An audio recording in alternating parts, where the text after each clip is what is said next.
One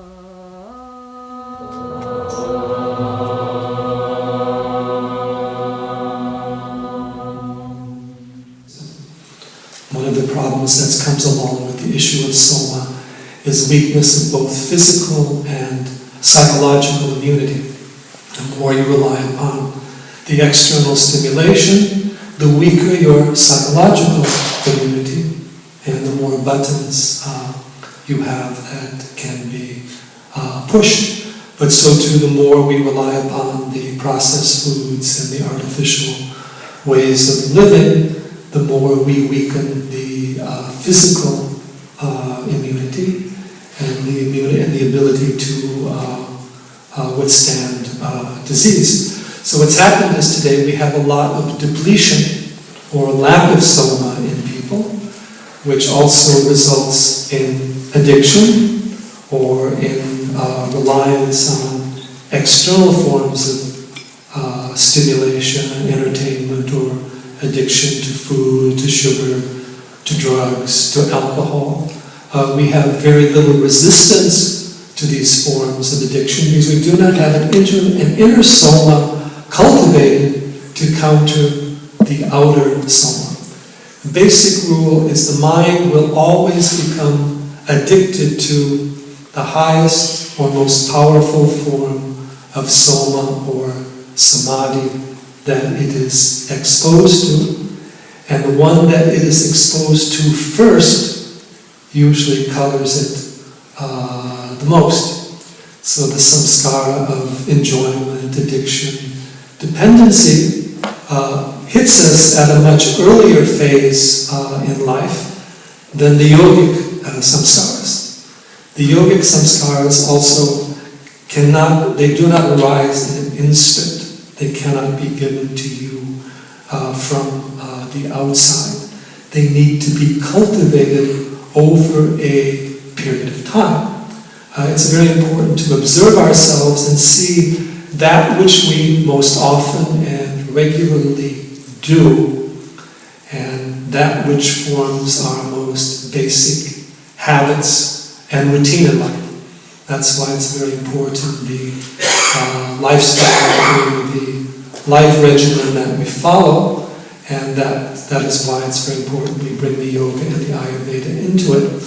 One of the things that Swami Sivananda always recommended was maintaining a diary.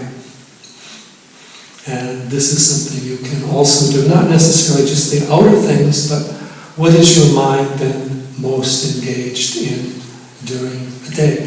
Where does your mind go to find its Soma for its daydreaming? If you're waiting in line somewhere, where does your mind go to find its comfort or enjoyment or distraction? You can see what you're actually cultivating inside yourself.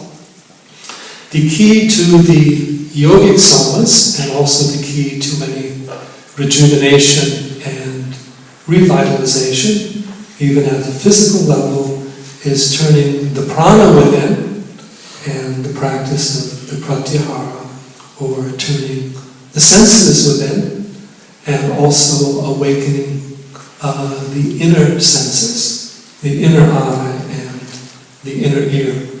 If the inner eye is open, then you will not so easily be controlled or distracted by the impressions running through the outer eye. The inner eye and the outer eye can be aligned. We mentioned earlier that we're suffering from a kind of sensory deprivation because of the limited type of stimulation that comes to us through the media. We can also cultivate the opposite type through merging the mind into nature. For example, one of the things I like to do at night is to go out and look at the stars, particularly if you've been looking at a computer all day long.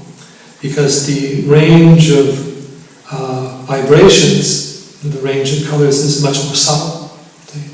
It has a cooling, darkening, calming, deepening effect upon the mind.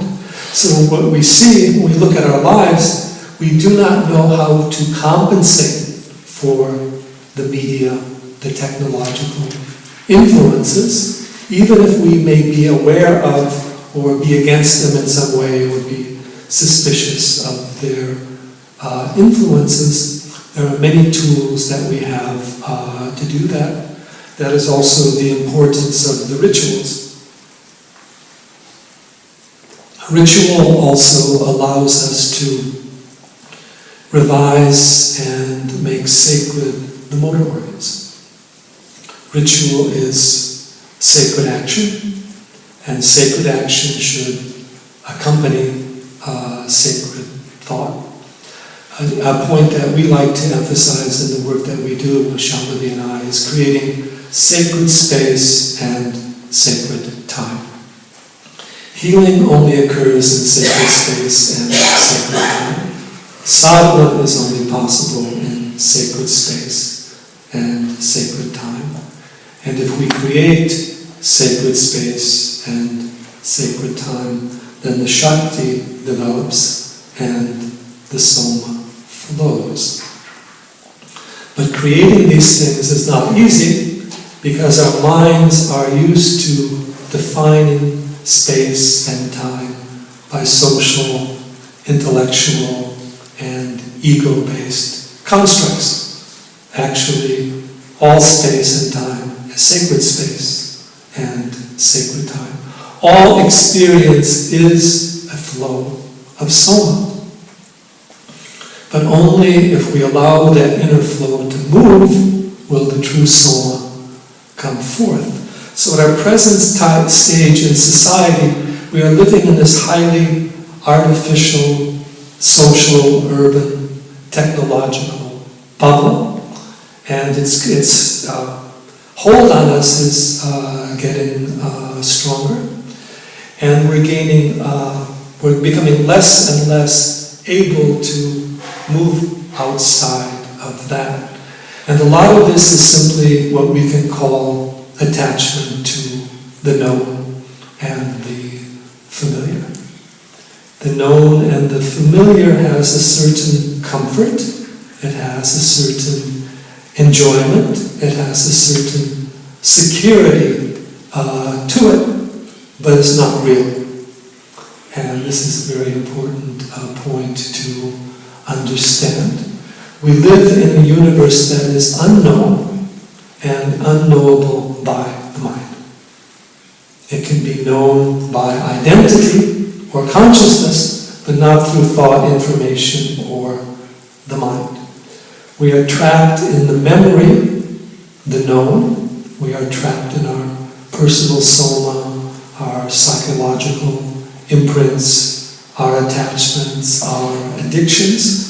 We're reinforcing these things through a technological network, through a social media, and also through an urban environment. We're reinforcing it through food, through impressions, through work, through activity, but it's not the reality. It is a social construct, as we say that we are now into the Maya of the Maya. We are now into the image of our image, the outer appearance of our self-image.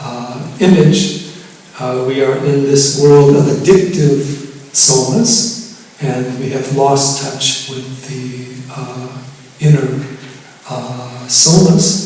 So this is a very important point to consider, not only for yourself, but also for the coming generation. And again, I'm not saying we have to throw the technology out, because the fact is we cannot throw the technology out. The technology has a tremendous power behind it. No one knows where it's going to go now. Not even the commercial people who are learning how to benefit from it. Technology has a very, very powerful force, and the important thing for us to understand is that it's going to become perhaps more powerful as time goes on. So we need to know how to deal with it, how to adjust to it, and how to alter its energies. But there's certain things that we do know. One, its energy remains in rajas. Not necessarily by the message. You can't put a sattvic message through the media, but the media itself has a rajasic quality of stimulation, and also it is not conveying a living prana. It's working through a force of electricity. It's working through a force of inanimate energies. And then the media causes us to become addicted to that type of stimulation. The more your mind becomes addicted to or attuned to that which is its most constant and regular stimulation or food. Just as the body becomes addicted to or accustomed to whatever regular food you take in for it. And you can see for yourself as yoga students what happens when you sit down to meditate. You're mainly dealing with the media as your mind, right? The media has become your mind, or as Liz said years ago, the media is the message. The message has been lost in the process. So even controlling the subconscious mind, we see our subconscious mind is an interconnected network with the rest of society.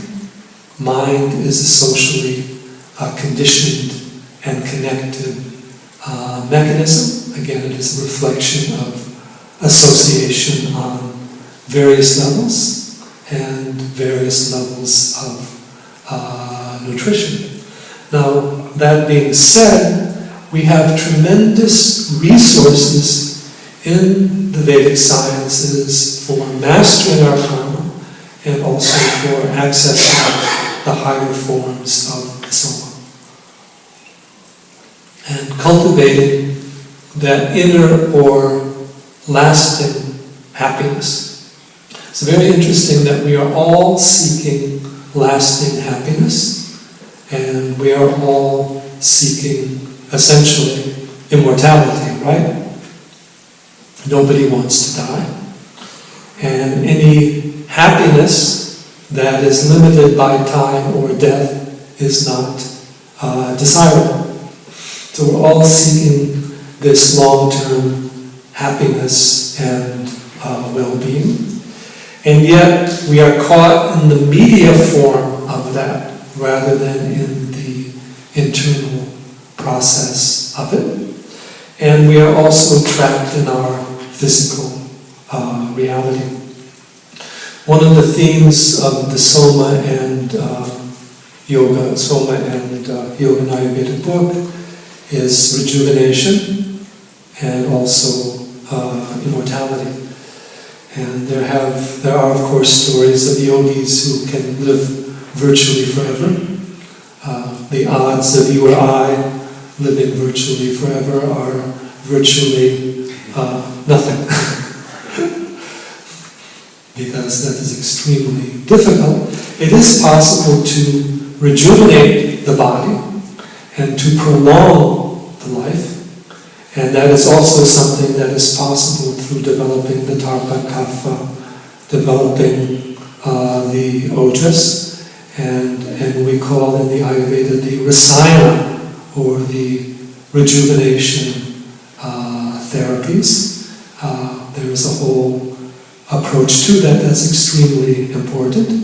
But it's very interesting to note that beyond the rejuvenation of the body is the rejuvenation of the mind.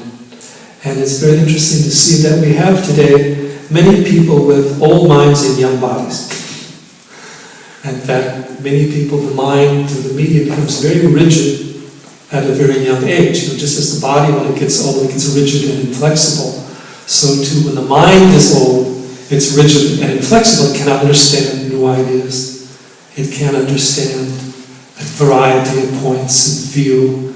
It's easily caught in very narrow beliefs and ideologies and some of these kind of more fundamentalistic faiths. Because in our society we're not cultivating that flexibility Soma of the mind. But it's interesting to note that it's difficult to rejuvenate the body, but it's not so difficult to rejuvenate the mind. The mind can be kept young even to a very old age. I've known people who are 80s, 90s, and the mind is still very young, but you also can know children whose mind has already been frozen by trauma and negative experience. And so one of the key aspects of the Soma is rejuvenation of the mind. And that's very important for all of us, because in this technological age, our minds are becoming depleted through the stimulation and the sensation. Even in Ayurveda, there's a whole set of what we call Medhya rasayanas, or rejuvenative herbs for the mind, that aid in the flow of the tarpa kapha, and that also aid in the rejuvenation of the mind. But in the Ayurveda, the most important practice used for rejuvenation of the mind is the practice of yoga. Particularly pranayama, mantra, and meditation. We'll discuss some of these things and some of the methods more later on tonight, or later on this afternoon. But it's interesting to note that the mind itself does not die. The mind itself is immortal, relatively speaking. I say that because the mind doesn't die, but it goes back to the seed state. Just as every night when you go to sleep, the mind gets resolved and forgotten in the state of deep sleep. Then it comes out again in the morning.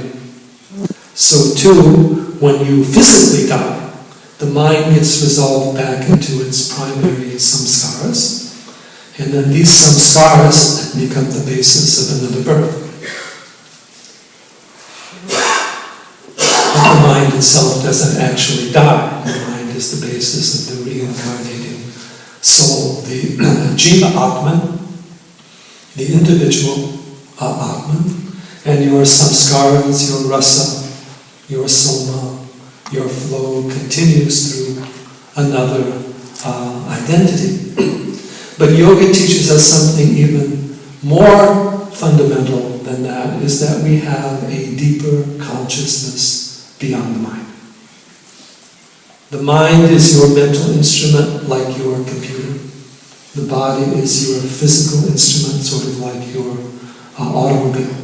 But you are the witness, the master, the consciousness behind the body and the mind.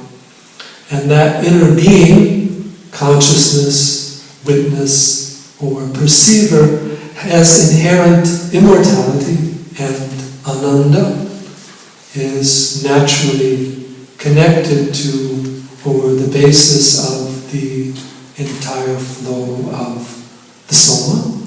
So that through the deeper yoga practices, particularly the jnana yoga, the yoga of knowledge, through accessing that deeper or higher self, we can move beyond the limitations of the body and the mind, the limitations of our personal physiology, our structural and organic forms, energies, and problems, and also beyond our psychological self, subtle body, and psychological energies, and even beyond the limitations of the ananda maya kosha, memories, karmas, and samskaras, and can access the ananda or soma directly.